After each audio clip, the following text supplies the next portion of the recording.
Oke, jadi gue perdana banget bawa si CB150X gue ini pergi rada jauh karena gue memang belakangan ini sibuk banget, tidak ada kesempatan. Dan karena kemarin ada kesempatannya, gue rasa this is the time nih untuk kita uji coba CB150X gue.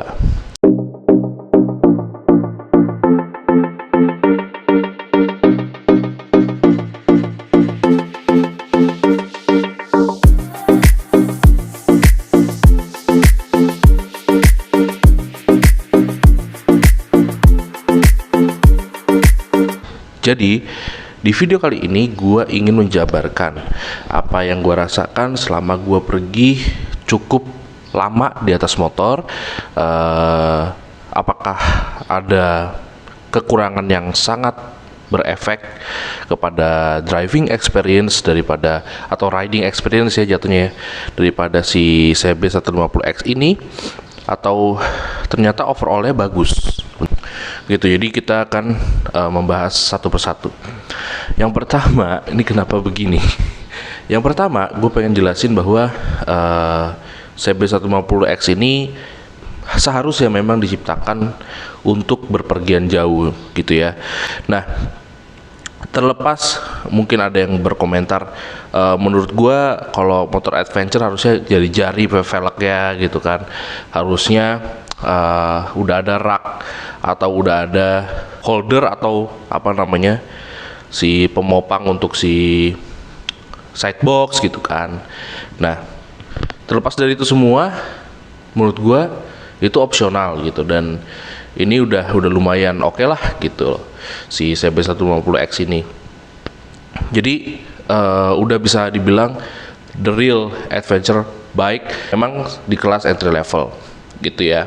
Nah, jadi kita mulai bahas aja dari pro-nya dulu, dari positifnya dulu. Yang pertama, motor ini itu sangat mudah dikendarai, nggak seperti motor adventure yang umumnya gitu ya.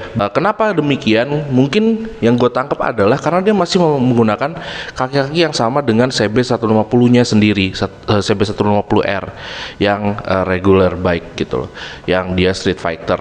Dan jelas bahwa street fighter itu jauh lebih baik secara handling maupun secara kemampuan dia untuk lincah di jalan gitulah ya, untuk apa namanya begajulan gitu, jauh lebih mumpuni lah ketimbang motor adventure gitu. Nah, mungkin kalau kalian yang udah sering naik motor adventure udah paham ya, dia itu tetap memberikan kesan pede ketika kita sedang melintasi jalanan yang tidak terlalu baik gitu. Misalnya ada lubang, ada batu, ada apa, itu tetap pede karena dia tetap kokoh gitu. Jadi gini, dia itu memberikan kesan moge dalam tanda kutip, tapi dengan handling seperti layaknya motor 150 pada umumnya. Jadi kebayangkan ya, moga-moga kebayang teman-teman ya. Jadi secara handling itu yang pertama kan, gue sangat enak gitu. Yang kedua, dia ini walaupun udah dikasih sidebox ya, dan gue isi sideboxnya kemarin full, itu tetap pada performa yang stabil gitu ya. Lu tau lah ya kenapa. Gue udah bilang belum tadi, gue itu kan pergi ke daerah puncak ya gitu, dan itu lumayan jauh dari tempat gue ya teman-teman ya. Jadi kalau misalnya gue nggak tinggal di Jakarta Timur, soalnya kalau gue tinggal di Jakarta Timur mungkin itu masih semi lah. Cuman kalau gue kan sekarang di Jakarta Selatan dan dekatnya ke Jakarta Pusat. Nah, jadi ke puncak tuh lumayan 2 jam setengah. Jadi tuh berasa ya. Dan kalian tahu di puncak itu apa namanya, kita sering nemuin jalan-jalan yang mungkin gak sering kita temuin sehari-hari di Jakarta khususnya ya, kayak tanjakannya, turunan yang curam, itu pasti kita temuin di puncak. Nah, walaupun udah pakai sidebox, itu performa motor tetap stabil, dan mungkin juga karena memang sideboxnya yang gue pilih adalah sidebox yang paling ringan kali ya dari si, dan dia itu karena bodi belakang ramping, dia pakai sidebox tidak akan mengganggu filtering gitu, karena memang tumpuan kita tetap atau patokan kita tetap di spion gitu, tidak lebih dari itu, karena bodi belakang itu ramping banget. Memang kalau nggak pakai sidebox itu jadi minus ya, kalau kita belum pasang sidebox itu jadi minus karena terlalu ramping buat ukuran motor seperti itu, karena depannya itu gede banget ya kan, belakangnya tiba-tiba meruncing gitu loh, kayak pedang gitu. Makanya itu menjadi minus ketika kita belum pakai sidebox. Tapi kalau kita udah pakai sidebox itu lebih baik lagi gitu ya. Jadi itu untuk performa ya. Engine-nya tuh ternyata tidak sejelek itu, tidak sejelek yang gue pikirkan gitu. Engine-nya ternyata oke gitu ya. Engine-nya ternyata oke. Gua nggak tahu ada improve gak dari yang sebelumnya, mungkin ada, tapi yang gua rasain sekarang oke sih. Sehingga kalau kalian suka CB 150R yang sekarang, gua saranin ada baiknya kalian beli aja sih, karena engine-nya bagus gitu.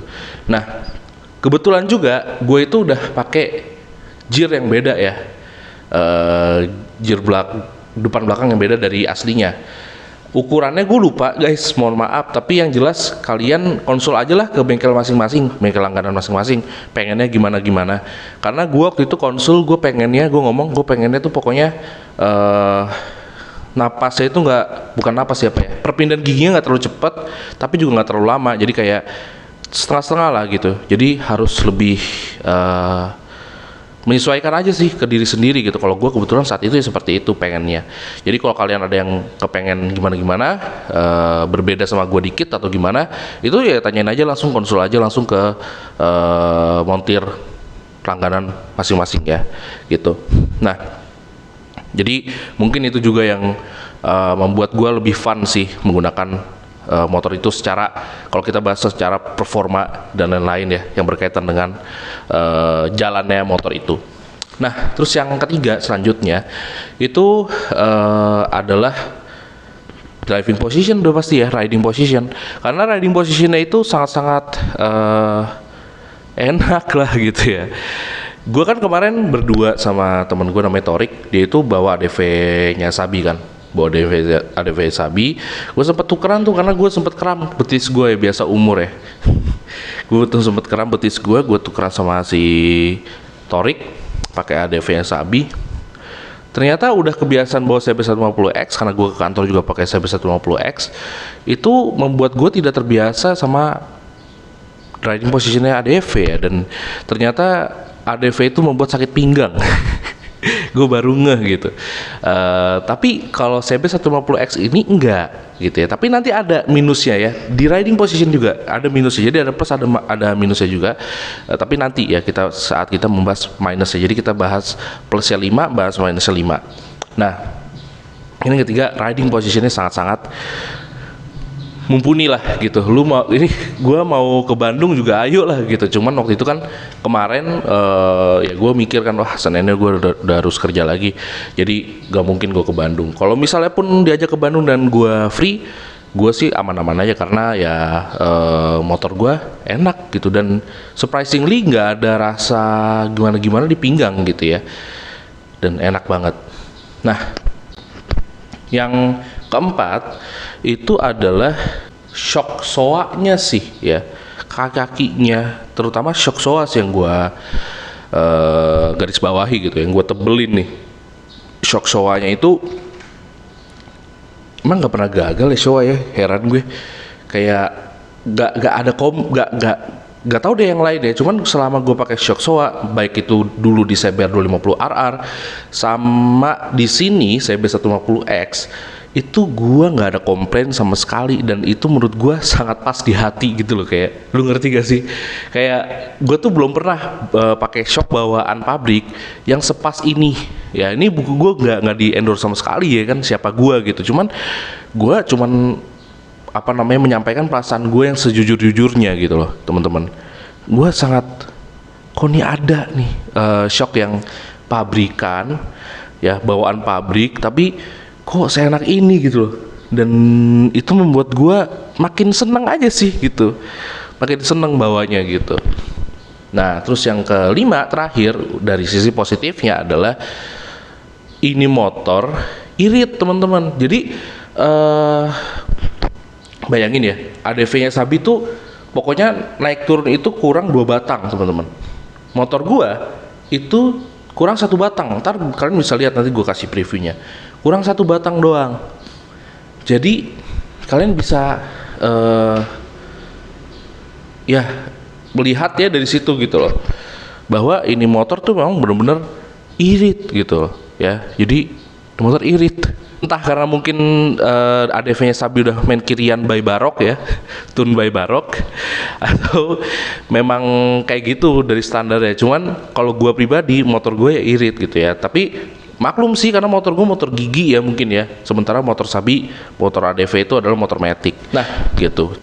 Nextnya itu negatifnya. Sisi negatifnya yang pertama ya, sisi negatif yang pertama itu adalah selangkangan tuh lumayan ya gitu, kayak kebetulan juga gue pakai celana apa bahasanya, celana tactical atau yang bahannya ripstock gitu. Jadi pas gue naik gitu kayak ngegantung gitu kan, terus kayak wah gila sih, lumayan juga nih berasa nih di bagian selangkangan, dan bahkan sampai ke betis. Gue sempet agak kram dikit di betis, tapi it's okay, nggak sampai kram banget.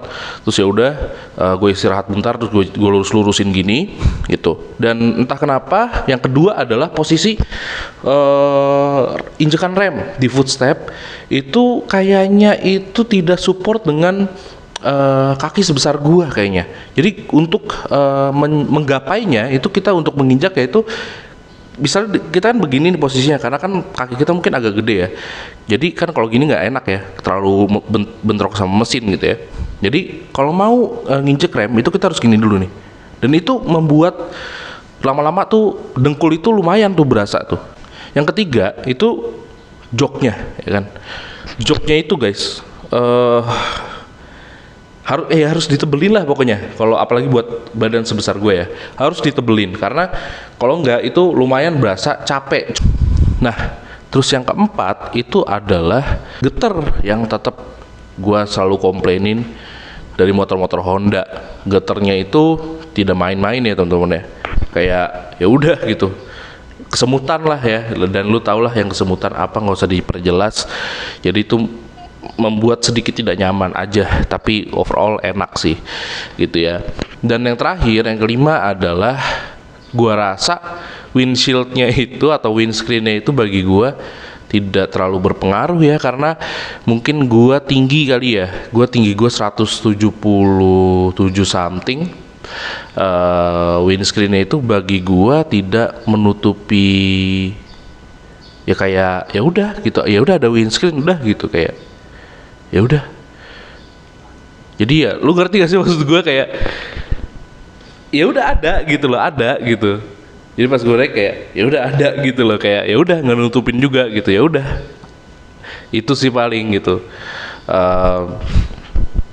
Jadi ya mungkin itu ya. Kesimpulannya adalah ini motor enak di luar ekspektasi gue, jujur. Salut kali ini sama Honda, Anda mantap gitu ya. Gue tidak kecewa, bener loh. Walaupun ada beberapa penyesuaian yang gue lakuin, tapi itu opsional dan itu lebih ke personal gue sendiri. Overall bawaan pabriknya udah enak banget ya. Thank you Honda, sering-sering bikin motor kayak gini. Oke, thank you teman-teman udah menyaksikan sampai habis. Sorry kalau gue jarang update video karena memang beberapa alasan yang selalu menjadi alasan. Oke, terima kasih sekali lagi, sampai jumpa di video berikutnya. Bye bye.